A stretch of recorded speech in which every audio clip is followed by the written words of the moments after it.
প্রিয় দর্শক, আসসালামু আলাইকুম। সুনানে ইবনে মাজাহ তৃতীয় খণ্ড, হাদিস নাম্বার 3795।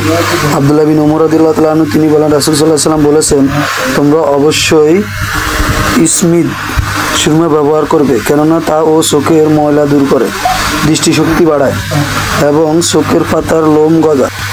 হাদিসটি তাকিক সহিহ। হাদিসটি সহিহ আবু দাউদ কিতাবে 724 এবং শামাইল কিতাবে 45 নম্বরে রয়েছে।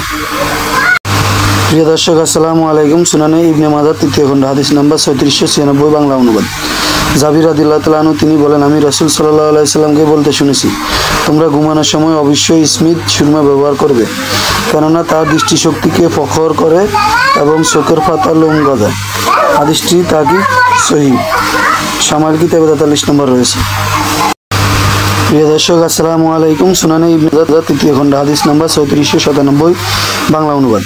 ইবনে আব্বাস রাদিয়াল্লাহু তাআলা আনহু তিনি বলেন, রাসূল সাল্লাল্লাহু আলাইহি ওয়াসাল্লাম বলেছেন, তোমাদের জন্য উত্তম সুরমা হচ্ছে ইসমিদ, তা চোখের ও জ্যোতি বাড়ায় এবং চোখের পাতার ও লোম গজায়। হাদিসটি তাকিক সহিহ, আবু দাউদে 3878 ও শামাইল কিতাবে 42 এবং 46 নম্বর হাদিসটি রয়েছে।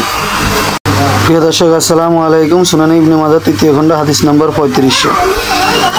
তারিক বিন সুয়াদ আল হাদরামি রাদিয়াল্লাহু তাআলা আনহু তিনি বলেন, রাসূল সাল্লাল্লাহু আলাইহি সাল্লাম, আমি বললাম, ইয়া রাসূলুল্লাহ, আমাদের ও এলাকায় প্রচুর আঙ্গুর হয়, আমরা তার রস ও নিগড়িয়ে পান করি। তিনি বললেন, না, পান করো না। আমি পুনরায় বললাম, আমরা রোগীর ওষুধ রূপে তা ব্যবহার করি। তিনি বললেন, তা ওষুধ নয়, বরং রোগ। নিগড়িয়ে পান করাকে রোগের সাথে সমতুল্য করা হয়েছে। হাদিসটি তাকিক সহিহ, আহমদে 18310, গায়তুল মারাম 65 রয়েছে। প্রিয় দর্শক, আসসালামু আলাইকুম। সুনানে ইবনে মাজাহ তৃতীয় খণ্ড, হাদিস নম্বর 3502, ইসলামী চিকিৎসা সম্পর্কে। মুক্তদাস সামা উম্মে রাফি রাদিয়াল্লাহু তাআলা আনহা তিনি বলেন, নবী সাল্লাল্লাহু আলাইহি সাল্লাম কখনো আঘাত ফেলে বা তার কাটা বিদ্ধ হলে তিনি আহত স্থানে মেহেদি লাগাইতেন।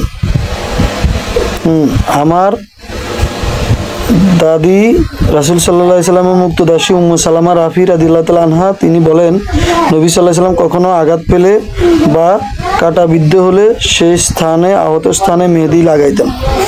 হাদিসটি হাসান। হাদিসটি তিরমিজিতে 2054, আবু দাউদে 3858, আহমদে 27070 নম্বর রয়েছে। প্রিয় দর্শক, আসসালামু আলাইকুম। সুনানে ইবনে মাজাহ তৃতীয় খণ্ড, হাদিস নম্বর 3503, বাংলা অনুবাদ। আনাস রাদিয়াল্লাহু তাআলা আনহু থেকে বর্ণিত, উনায়না গোত্রের কতক লোক রাসূল সাল্লাল্লাহু আলাইহি সাল্লাম নিকট আসে, কিন্তু মদিনার আবহাওয়া তাদের অনুকূলে হলো না। নবী সাল্লাল্লাহু আলাইহি সাল্লাম বললেন, যদি তোমরা তোমাদের উটের ফালে চলে যেতে এবং সেগুলোর দুধ এবং পেশাব পান করতে, তারা তাই করল। হাদিসটি সহিহ। বুখারীতে হাদিসটি 233, 1501, মুসলিমে 1671, তিরমিজিতে 7273 রয়েছে। হাদিসটি শুধু ওই গোত্রের জন্যই আলাদাভাবে প্রসিদ্ধ। প্রিয় দর্শক, আসসালামু আলাইকুম। সুনানে ইবনে মাজাহ তৃতীয় খণ্ড, হাদিস নাম্বার 3501 এবং 3533 নম্বর। আলী রাদিয়াল্লাহু তাআলা আনহু তিনি বলেন, রাসূল সাল্লাল্লাহু আলাইহি সাল্লাম বলেছেন, উত্তম আরোগ্যকারী হলো কোরআন মাজিদ। হাদিসটি তাহকিক সহিহ। প্রিয় দর্শক, আসসালামু আলাইকুম। সুনানে ইবনে মাজাহ তৃতীয় খণ্ড, হাদিস নম্বর 3504, বাংলা অনুবাদ। আবু সাঈদ রাদিয়াল্লাহু তাআলা আনহু বলেন, রাসূল সাল্লাল্লাহু আলাইহি সাল্লাম বলেছেন, মাছির দুইটি ডানার একটি ডানা বিষ এবং অন্য ডানা আরোগ্য আছে। অতএব খাদ্যদ্রব্যে মাছি পড়লে সেটিকে তোমরা তাতে ডুবিয়ে দাও, কেননা সেটি বিষের ডানাকেও আরোগ্য ডানার আগেই খাদ্য লাগায়। হাদিসটি তাকিক সহিহ। নাসাইতে 4262, সহিহ আবু দাউদ কিতাবে 38 এবং ইরওয়া কিতাবে প্রথম খণ্ডে 194, মিশকাতে 4146 নম্বর হাদিসটি রয়েছে। প্রিয় দর্শক, আসসালামু আলাইকুম। সুনানে ইবনে মাজাহ তৃতীয় খণ্ড, হাদিস নম্বর 3505।